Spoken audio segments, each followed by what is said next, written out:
just a moment. Have you heard the Molle Mystery Theater? Don't leave your radio. It follows immediately.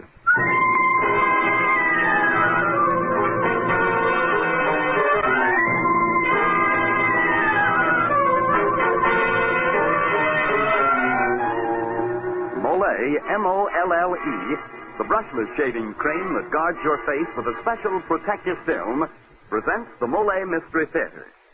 This is a series of programs designed for mystery fans and for all lovers of exciting, suspenseful entertainment.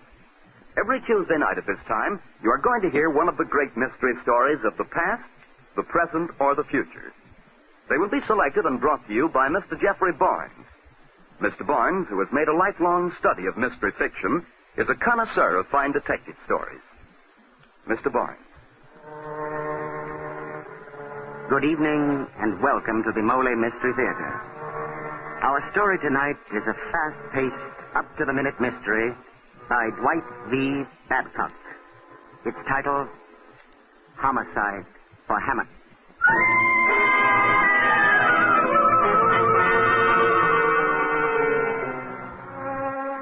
Our detective tonight is different. She is a beautiful blonde bombshell named Hannah Van Doren. But the story is Joe Kirby's, and Mr. Kirby is here to tell you that story himself. Mr. Kirby. Thank you, Mr. Barnes. The story really started on the day I lost my job. I'd been selling high-priced cars and had wrecked a custom-built job that sold for $15,000. Well, that afternoon, I met my friend Terry O'Connor at his office, and we started out for a short beer at our table. Don't seem very worried about losing your job, Joe. Oh, why should I? You've been a sports columnist on that paper so long, Terry, you've forgotten how easy it is to get a new job. How are all the little O'Connors? Well, I don't want to know when you're coming over to dinner again. I'll tell her any time I'm invited. Hey, it's 5:45. I've got to make a phone call. A babe, I suppose. Nope, a new job at a defense plant. Look, I'd better duck into this drugstore. I'll meet you at Malone's bar in about 10 minutes. Okay, Joe, but hurry. Remember, I got a family to go home to. Okay, Terry, I'll be there. Save me a beer.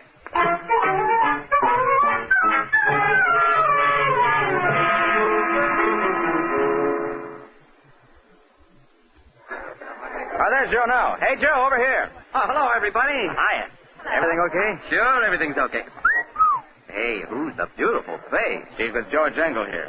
How can a heel like that get this pretty gal, huh? Lay off, Lug. She's mine. Miss Hannah Van Doren, may I present the eminent Joe Kirby of the pre-Depression Kirbys. Hello, Mr. Kirby. Hello, Hannah. Hey, Harry, give us a round here, huh? Okay, Mr. Kirby. Well, I hear you lost your job, Kirby, so I suppose you're broke. In a manner of speaking, yes. But I'm looking for Steve Wurzel. He owed me $200. You got a fat chance of collecting. Here we are, Mr. Kirby. Hi, Harry. Say, have you seen Steve Wurzel around? No, he hasn't been around all evening, Mr. Kirby. Funny, this is one of his hangouts. Well, here's to you, Harry, the best bartender in town. Who is this Steve Wurzel, Mr. Kirby? The spoiled son of the head chemist of the Smith factory. And when I say spoiled, I mean rotten. Sounds like quite a lad. A heel. And I'm going to collect my dough from him tonight or take it out of his hide. I know an easier way to make money. How about coming out to the racetrack tomorrow? I got a good horse in the fourth. Well, that's an idea. But I'll need the dough Wurzel owes me to take Miss Van Doren with me. What's your number, beautiful? I'm in the book. Hey, stop trying to chisel in on my woman. On second thought, maybe she's just what a deadbeat like you deserve. Sour grapes. You're just jealous, Engel. Down around City Hall, they call her Homicide Hannah, the gorgeous ghoul. She's bloodthirsty. She goes around hoping for a homicide to happen to somebody. This beautiful girl? Say it isn't so. But it is. I write up crime stories for True Crime A magazine. scandalous profession for such a fair flower of womanhood. What's the world coming to? A girl has to live. Ah, I understand, my dear. And I'm just the little fella to show you how to live well. Now, I'll call you for that date in the morning. Now, if you'll excuse me, I've got to get my beauty sleep. You coming with me, Terry?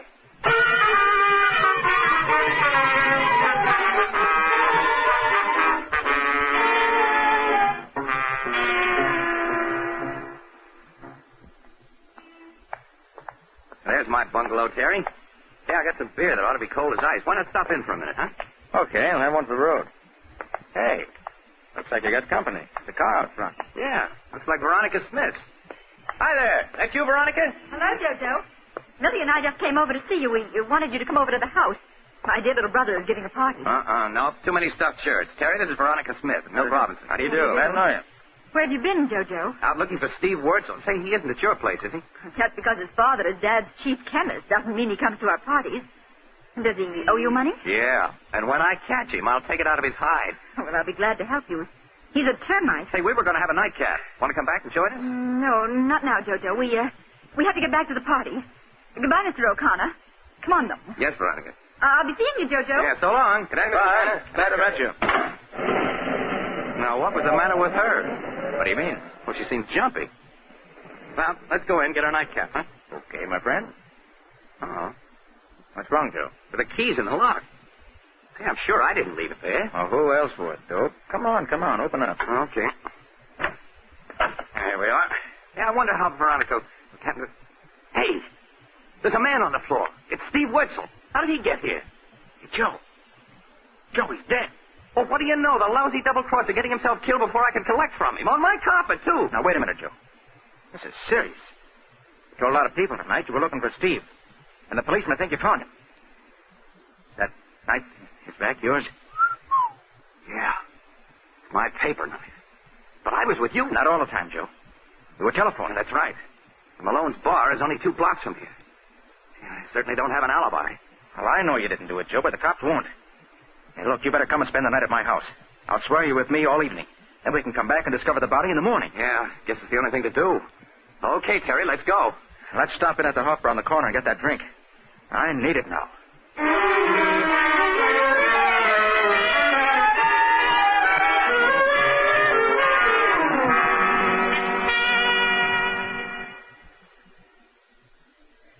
Hey. Huh? Look over there in that booth. George Engel and Hannah. So it is. Well, let's join them. Hello there. Hi. I thought we got rid of you once. Welcome to our party. We just stopped in here for a sandwich. Why don't you sit somewhere else? Or are you 2 bums following us? Not you, Engel. The beautiful damsel with you. Well, go out and find your own beautiful damsel. You are beautiful, Hannah. Say, can you cook? Oh, never mind. Marry me anyway. Now, Mr. Kirby, I hardly know you. Besides, you lost your job. Incidental. Purely incidental. However, I don't require an immediate answer. Take a minute or 2 to think it over. I will. Did you find Wurzel? Yes and no. What do you mean, yes and no? He means no. How did Terry know which you meant, Joe? And he guessed. Say confidentially, honey. I'm in a jam. Ouch! What's the matter? Terry kicked me. Oh, must have been an accident. Hello, Mr. Engel, Miss Van Doren. Hi, Terry. Hello. Hi, Madden. What's up? Hi, Sergeant. Look, if I give you boys the tip-off, will you give me some credit in your story? Sure, Sarge. What is it? I'm looking for a guy named Kirby. Joseph Kirby. Do you know him? Well, what do you want him for, Madden? It's murder. A murder? Where? And we got a call to investigate his apartment. We went right over to his joint, and there was this stiff laid out on the rug with a shiv stuck in his heart. Died about 6 o'clock. Some guy named Wurzel. Oh, what do you know about that? In Kirby's apartment? Who phoned in? We don't know. He didn't give no name. It was, anonymous. But the guy said we'd probably find this Kirby in some bar, so we're looking. You know him? Hey, you sure it was a man who called? Yeah, it might have been a woman. Hey, what is this? You're all acting funny. Let's get it over with, Terry. The suspense is killing me. Officer, my name is Joe Kirby.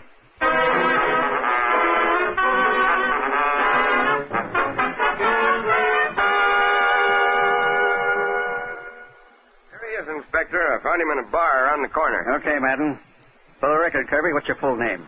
Joseph Jefferson Kirby. What are Miss Van Doren, Engel, and O'Connor doing here? We were with Joe, Inspector. So we came back here to see if we could help him.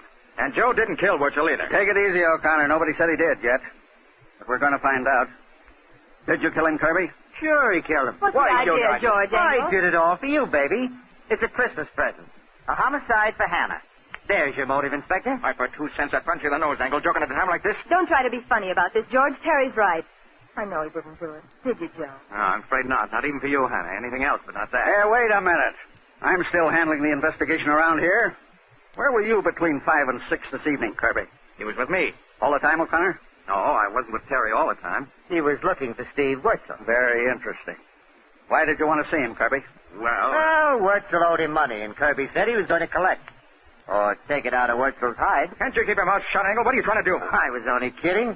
If Kirby did kill Wurzel, we'd all owe him a vote of thanks. You're in a tough spot, Kirby. You better talk if you want to get out of it. Well, Inspector, I don't know why Wurzel came here or who killed him. I wasn't in the apartment. Can you give me an alibi for this evening? Well, I met Terry about 5:45. At 6, I left him to make a phone call. Yeah, who'd you call? I tried to get the Morse Plane Factory, Mr. Harris, but he wasn't there. And then? I joined Terry at Malone's bar. We've been together ever since. That's right. Well, I guess that's about all for now. But you're not in the clear by any means, Kirby. I won't pull you in yet. Thanks for nothing. Well, Terry, my boy, how about you and me getting down to the paper, knocking out some copy of this murder? It'll be a scoop for us. Yeah, gets her better. Coming with me, Hannah? No, I want to stay and talk to Joe a few minutes. What are you up to, Miss Van Dorn? Why, nothing, Inspector. I just want to have a private interview with Mr. Kirby, so when you solve the case, I'll have all the background I need for a surefire magazine, see? I see. I want to get it now before Mr. Kirby has to start combing reporters out of his hair. Well, I wouldn't worry about that. I'll leave Madden outside the door, just so Kirby won't be bothered, of course. Of course. That's nice of you, Inspector. Now get out, all of you. I can't get my interview with you cluttering up the place. Okay, so long, Hannah. So long, Joe. See you later. Well, it's dark. It's chilly in here, isn't it? I'll light a fire. See, you know, I used to be a Boy Scout. I can do it with 3 matches or less. You're a crazy sort of guy, Joe. Maybe. Hey, what's this guy Engel in your life? George is an old friend. Why? I just wondered. Don't your folks worry when you stay out all night digging up murders? I haven't any folks. My mother died when I was a child, and my father was killed 5 years ago. He was a captain of detectives. An orphan, huh? Well, I'm an orphan, too. Fate must have thrown us together so I can take care of you. You better take care of yourself. Say, how about helping me find who killed Wurzel? No, why bother? I'd much rather kiss you like this. Oh, that's jujitsu. You want to play some more? No, thanks. How was I to know you'd turn out to be a female strangler Lewis, huh? Just trying to get better acquainted. Here I get slammed against my own wall. I hope I didn't really hurt your back. Well, I'll live, I guess. And I'll help you find the murderer. It's safer than making love to you. But don't forget, we're going to the opening of the races tomorrow. It's still on, isn't it? Of course. I've got a car, so I'll pick you up about 11:30. Good night, Joe. Good night. You beautiful wrestler.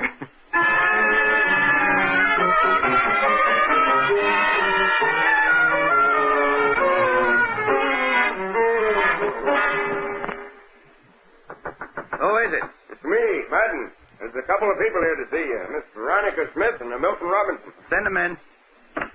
Oh, hello, Veronica. Hi, Milt. I just had to come to see you, Jojo, after reading this morning's papers. Horrible. Sorry for you, Kirby. I just got up. What's the paper say, Veronica? You're suspected of killing Steve Wurzel in a fight about money. My, how these newspapers do exaggerate.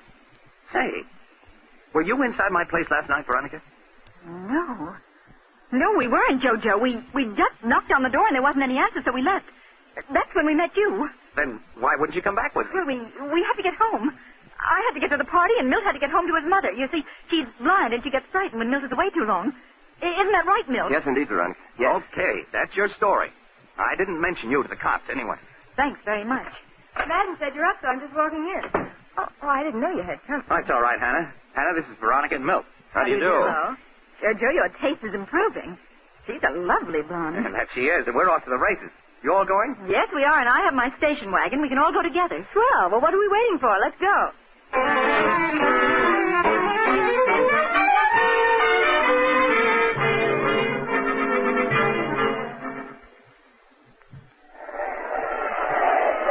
Nice crowd here today, Joe. Yeah. Oh, look, there's Terry O'Connor. Hi, Terry. Hello, Terry. Hello, children. Stick around. I'll have some tips for you. Hey, Joe. Meet me under the stairs, back by the paddock in a few minutes. I've got a hot tip in the murder. Yeah? What? Seems old Jake Wurzel had another name once, back in Chicago. And, oh, nuts. Here comes Engel. Well, I'll see you later. Well. Beauty and the Beast. Greetings respected. Go away, Engel. You give me indigestion. First you steal my girl, then you want to drive me away. Did you hear the newest guess about your murder? What is it? Some bright cop got the idea that Steve was killed by spies. His old man, Jake Wurzel, just invented a chemical for neutralizing chlorine gas. This guy thinks they tried to get the secret out of Steve and killed him when they failed. I think it's nuts. Yeah, so do I. But I'm glad somebody doesn't think I'm the murderer. Well, come on. Let's get away from here, Hannah. The air's bad. You know, I'm covering the murder now. You wouldn't care to give me a statement, would you, Mr. Covey? Yeah, stay away from me. Unquote. Hey, Hannah, would you do me a favor? Wait here a minute. I have to go to the paddock and see a man about a horse. I want to go along. You're going to meet Terry, and it has something to do with the murder. I heard him. That stage was for Terry Miles. Okay, come on. Where's your secret meeting place, Mr. Conspirator? It's around the corner here. Under those back stairs. Right over here. Right over there. But no Terry. Hey, look. He's on the floor. He's hurt. Hey, Terry! Terry, what's the matter? Terry. He isn't going to answer, Joe. Can't you see the knife in his throat? He's dead. Yeah, I see. But what about you, Joe? If the cops find you here with another murder, they'll... Oh, what do you mean, if? Here comes one right now. Let me do the talking, Joe. No, not me. I'm getting out of here. There's something I've got to find out. I'll see you later. Hey, you! Stop! In the name of the law! Halt! Red fire! Good luck. Good luck, Joe.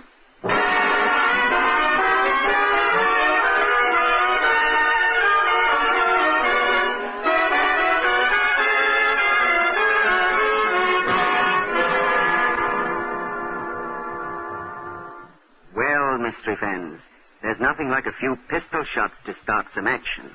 And plenty of action is just what we're headed for when our Molle Mystery Theater play resumes. You know, Mr. Barnes, what you just said is exactly Joe Moran's idea. Yes, Dan, how's that? Well, my old friend Joe is a real Molle fan who wants every man to enjoy the better shaves it gives. And he says that one good way for me to remind folks of how good Molle is and to stir them into action is by firing a pistol shot or so. So, and what are you going to do about it, Dan? Well, just this. Gentlemen, of course you realize that the little nicks and scrapes you got while shaving today will make tomorrow's shave all the more difficult. Well, why don't you buy Molle, the brushless shaving cream that puts face protection first. Molle has a special protective film, a film with more real body and substance than light fluffy cream. That film acts in a positive way to guard your tender skin from irritating nicks and scrapes. Also, Molle contains an abundance of beard-softening ingredients and plenty of bland, non-irritating oils. So, gentlemen, to enjoy shaves that get better and better as Molle's protective film guards your face from nicks and scrapes, why don't you just... Yes, that's right. Shoot around to the store and buy a tube or jar of Molle, Molle Brushless Shaving Cream. Well, I'm out of ammunition and my story's told, so now here's Mr. Joe Kirby to bring you Act 2 of Homicide for Hannah. Well, after Hannah and I found Terry's body at the racetrack, the cop tried to stop me. But I got away and grabbed a cab into town. Terry had mentioned a clue and said he wanted to tell me more just before he was killed. Maybe he had told his wife something about what he learned. It wasn't much to go on, but it was my only chance. So I went to see Ida O'Connor at their home on Laurel. Have they told you, Ida? You know about Terry? Yes. The paper telephone. He's gone, Joe. Terry's gone. You know, they're saying I did it, Ida. Yes, I know. But I don't believe it. Well, you were his friend. Thanks, Ida. Now, you've got to buck up for the kid's sake. We can't bring Terry back, but I want to do something about it. And maybe you can help. How? When Terry was home last night, did he say anything about what he was working on, about what happened at my place last night? Well, yes. He was all excited. He said he had a chance to clear you completely, and it would mean a big bonus for him, and maybe a raise. Where had he been, Ida? Well, he'd been at the office going through some old newspapers. He showed me one of the clippings. A clipping? You remember what it was about? It was about a murder trial in Chicago back in 1925, I think. A man named Wilson had killed another man, had been acquitted. There were pictures of the man. I didn't read it except for the headline. It's not very definite, but I'll try to run it down. Now, you keep your chin up, Ida. I'll get Terry's murderer if it's the last thing I do.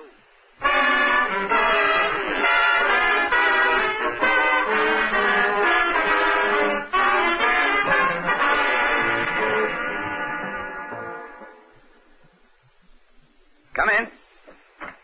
Oh, hello, Hannah. Oh, I thought you'd do something dumb like coming back to your own apartment where the police can find you easily. Well, I can't get away from them forever.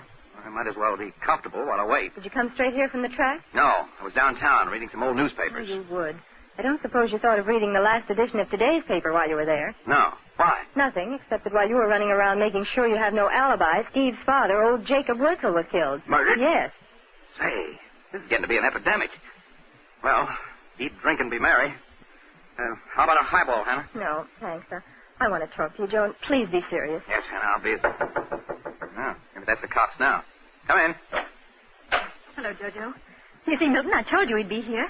Milton tried to argue me out of coming. He said you wouldn't be here. Well, I thought with the police after him. Oh, you did you? Well, sit down, Veronica. Thanks. We're going to have quite a little gathering here. I'm expecting the police any minute. Then we'll try out a little idea I've got. What sort of idea? Yes, what is it? Relax, Hannah. I'm just beginning to get smart. Now we wait for the police. Here, the boy detective. And I think I hear the ponderous tread of the law coming this way right now. And I thought you'd be here, Kirby, when I saw the visitors go in. I was especially glad to see Miss Veronica Smith arrive. Why? I have a witness who places your car here last night. So I have a warrant charging you and Kirby with murder. Oh, no. Now, wait a minute. Not so fast. You can't do that. No, I can't, eh? Well, who's going to stop me? But wait a minute. I know who committed all 3 murders. This better be good, Kirby. What's your story? Well, originally, the murderer had only intended to kill Steve Wurzel and his father. Terry O'Connor was killed because he had a lead to the murderer. Terry? Where would he get a lead? I found out Terry had been looking up an old murder in Chicago in 1925. That murderer was a man named Wilson, and he was acquitted. Interesting. But what does it have to do with this? There were pictures in the paper. Wilson was Jake Wurzel, Steve's father. And Jake Wurzel killed somebody? Well, Wurzel or Wilson was a cosmetics manufacturer then. He put an eyelash dye on the market that contained poison, and several people were blinded. He had a good lawyer, so he wasn't prosecuted. Well, where does the killing come in? And how does it tie in with this case? I'm coming to that. The husband of one of the blinded women, a fellow named Katie, tried to kill Jake Wurzel. But Wurzel killed him first. So Wurzel changed his name and came out to Hollywood? Right. Well, that blind woman and the man who was killed had a son. Aha, I'm beginning to get the idea. Right. I'm betting that son grew up with one idea. To make the Wurzels pay for his mother's suffering and his father's death. And who do you think this son is, Kirby? You moved here from Chicago, didn't you, Milt Robinson? Yes. And your father is dead, and your mother is blind. The name of this family was Katie, but it could have been changed later, just as Wurzel's was. That's absurd. And Milt was here last night with Veronica. She may have lied to protect him, but that's the only way she's implicated. I did lie. I lost my handkerchief, and Milt went back up after it. He told me that he tried Joe's door and it opened, and he saw someone in there dead on the floor. But I don't think he did it. Of course I didn't. Maybe you've made a case after all, Kirby. Well, Robinson? You're making a terrible mistake. I haven't killed anyone. My name wasn't Katie. You can find my birth certificate on file in Chicago. My father died a natural death. My mother was blinded in an auto accident. You can check all those things. That's true, I'm sorry. But it seemed right. I ought to let you stew in your own juice, Joe, for holding out on me, but I know who the Katie boy is. Hannah, you do? Who is it, Miss Van Doren? I'm almost sure it's George Engel. What, the newspaper reporter? Yes, I know he's from Chicago. His father's dead, and so's his mother, but she was blind. He told me about it and seemed very bitter. And he did overhear Terry telling me that he had a clue. He could have reached the paddock just to hit him. I'm sure it's George Engel. He fits all the way around. Hey, wait a minute, though. He couldn't have killed Steve Wurzel. He was with you all evening. No, he wasn't. There wasn't any reason to mention it before, but he left me at the bar for almost a half hour between 5 and 5:30, the time when Steve was killed. That's just about when Terry and I left his office. You sure about those things, Miss Van Doren? Positive, Inspector. Joe's giving you the motive, and Engel's the only one who fits it. I think you better act fast, too. He succeeded in killing both Wurzel, so he'll probably try to leave town now. You're right. I'll get a dragnet out immediately.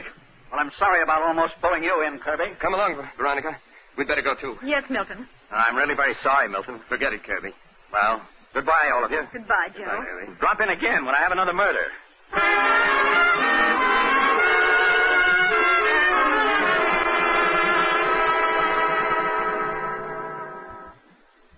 Well, Hannah, that's what I call beautiful teamwork. And we collect the $5,000 reward that the newspaper put up for information leading to the arrest of Terry's murderer. Say, I'd forgotten about the reward. It's $2,500 each. I don't want mine, though. I want it turned over to Ida O'Connor, Terry's widow. Okay. I guess I can be as generous as you. I'll turn my share over to her, too. Well, happy days, partner. We'll die broke but happy. You're a sweetheart. Now, wait till I mix a couple of drinks. We'll have a toast to that. Don't rush off, Kirby. George. Yeah. Little Georgie, your pal, with a gun, you'll notice. So don't move. I was out in the kitchen, heard the whole thing. I hid until the cops left. I waited to kill you, Kirby. It's too late, George. They know everything anyway. I know. I just don't like Kirby. Cutting in when you were my girl and for generally acting smart. Besides, one more killing won't hurt my record. This one's all for you and your story. Homicide for Hannah. You rat. You didn't have to kill Terry any more than you have to kill me. But you like to kill, don't you? You're kill crazy. Well, I'm going to take that gun away from you. Stand back, Kirby. No, I got him, Joe! Suffering cats. That's jujitsu again. He's knocked out. Cold as a cucumber. Well, my father always told me it'd come in handy. Better call the police back. Yeah, I will. Phew. Oh. Who'd think a beautiful babe like you could toss a big man clear across the room? You saved my life. I'm going to kiss you right... Oh, maybe I better not. Oh, brother, am I going to have fun? Married to a female wrestler.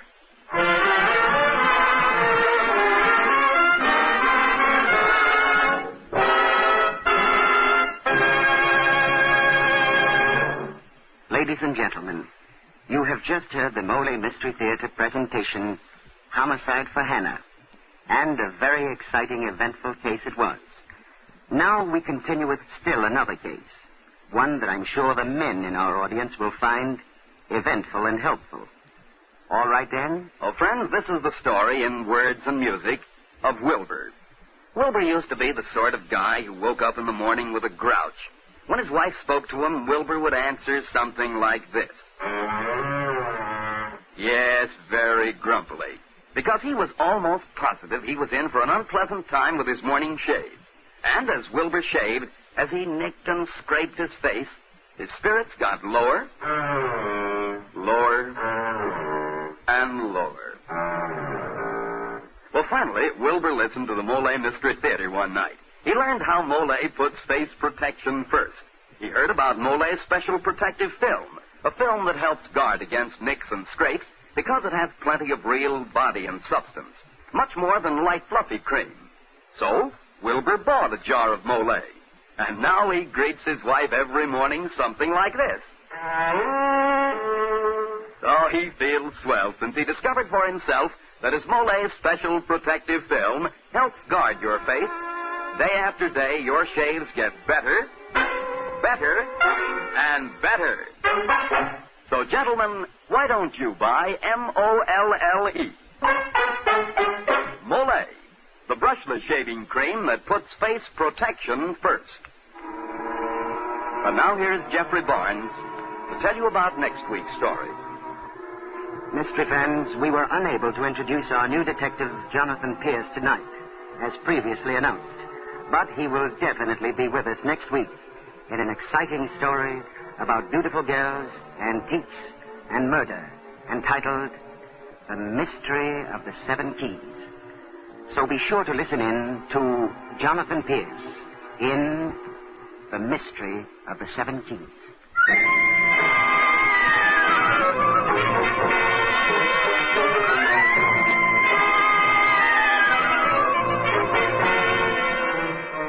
Tonight's story was adapted for radio by Ken Crossan and H.L. Gold. The original music on this program is composed by Jack Miller. Until next Tuesday, this is Dan Seymour saying good night and good shaving for Molle Brushless Shaving Cream.